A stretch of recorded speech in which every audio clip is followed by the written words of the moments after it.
కాదు, అందరూ నష్టపోయారు.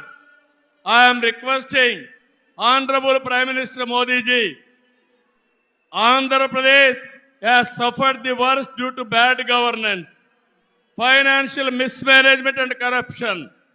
You will be shocked to know that collectorate offices, Raitu Bazar buildings, government colleges have been mortgaged. It is a pity that even tax revenue from liquor, both present and future, have been escrowed. This is the sorry state of affairs over the last 5 years. అందుకని నేను మీ అందరి తరపున మోదీజీ గారిని request చేస్తున్నాను, మన రాష్ట్రాన్ని కాపాడుకోవాలి. సిద్ధమా మీరందరూ అడుగుతున్నా? ప్రజలు గెలవాలి, రాష్ట్రం నిలబడాలి, మన బిడ్డలు వెలగాలి, జీవితాలు బాగుపడాలి. అందుకే ఈ పొత్తు.